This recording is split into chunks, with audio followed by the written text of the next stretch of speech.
সন্তান সেটা তুলছি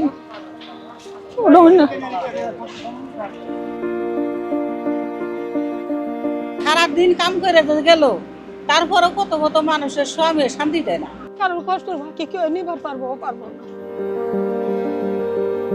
যে কষ্টের কাম, এই কষ্টতে এইটি হয় পোষায় না। শীত মারলে যে যে যে যে হাত চলে গেছে গাড়ি।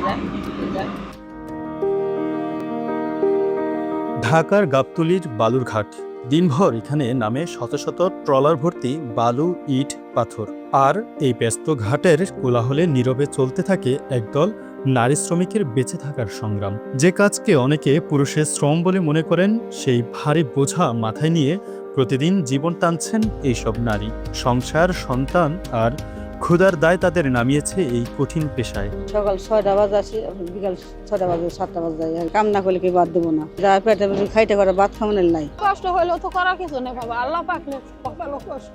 কারোর কষ্টের ভাগে কেউ নিবার পারবো না, আল্লাহই তো লেখছে। কেউ স্বামীর অসুস্থতায়, কেউ বিধবা হয়ে, কেউ আবার সন্তানের মুখের খাবার জোগাতে নেমেছেন এই সংগ্রামে। প্রতিদিন 10 থেকে 12 ঘন্টা ধরে তাদের 30 থেকে 40 কেজি ওজনের বোঝা বইতে হয়।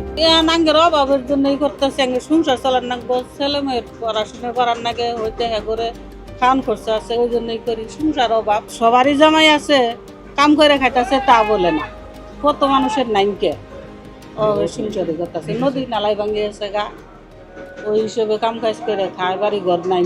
দৈনিক মজুরি সীমিত, নেই নিরাপত্তা, স্বাস্থ্যসেবা কিংবা শ্রমিক হিসেবে স্বীকৃতির নিশ্চয়তা। তবু থামে না কাজের চাপ, আছে স্বাস্থ্য ঝুঁকিও। যে কষ্টের কাম, এই কষ্টতে এইটি হয় পোষায় না।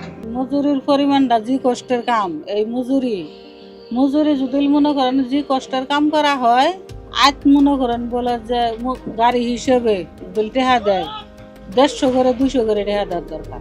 ভারী বোঝা বহনে কোমর, ঘাড়, হাঁটুতে স্থায়ী সমস্যা তৈরি হচ্ছে। ব্যথা ভুতা, মানুষের মাথার সমস্যা, কলজের সমস্যা, হার্টের সমস্যা, কতটা রোগের রিস্ট্রিকশন আছে বাবা। এই যে গিরা বিষ করে, এই হাত বিষ করে, এই হাতের মধ্যে বিষ করে। শীত মারলে যে যে যে যে হাত চলে গেছে গাড়ি। আগে করছি 2700 900 টাকার কামে, আন করি 300 টাকা, 350 টাকা, 400 টাকা মেলা। 30-35 কেজি তো হবই, কতটা 50 কেজিও হয়।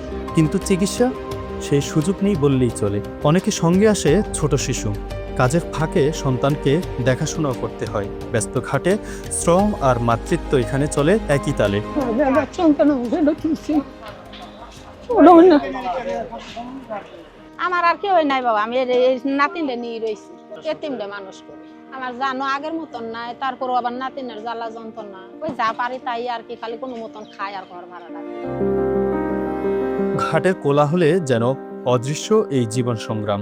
ব্যস্ত নগরের অগোচরে এই নীরব সংগ্রামী বলে জীবন থেমে থাকে না। ঘরের কাজ কারা করবো, আঙ্গের কামলা আমরা কাম করে খাই, আমরা কি বাড়ির মানুষ না কাম করে খাওয়ার পাবো?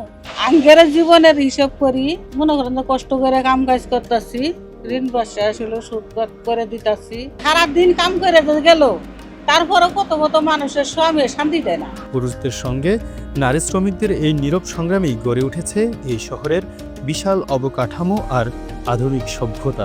মহিলা তো ঘরে থাকার কথা, কিন্তু না থাকলে কি করবেন, ঘরে তো কেউ নিয়ে দিবে না। গরিব মানুষের তো করার লাগে, খরচা খাতের জন্য। আমরা কষ্ট করলে কি এদেরকে কষ্ট করতে দিই না, এদের জন্য তো আমরা কষ্ট করি। মহিলাদের জন্য তো এগুলো এটা কম মূল্য, কিন্তু পুরুষরা তো আরো বেশি কাজ করে। আমরা আবার মহিলা মানুষ একটু মাল কম দেয়, যাতে আমাদের একটু যা আসে কষ্ট না হয়। সাম্যের কবি কাজী নজরুল ইসলাম তার নারী কবিতায় বলে গেছেন, বিশ্বে যা কিছু মহান সৃষ্টি চির কল্যাণকর, অর্ধেক তার করিয়াছে নারী, অর্ধেক তার নর।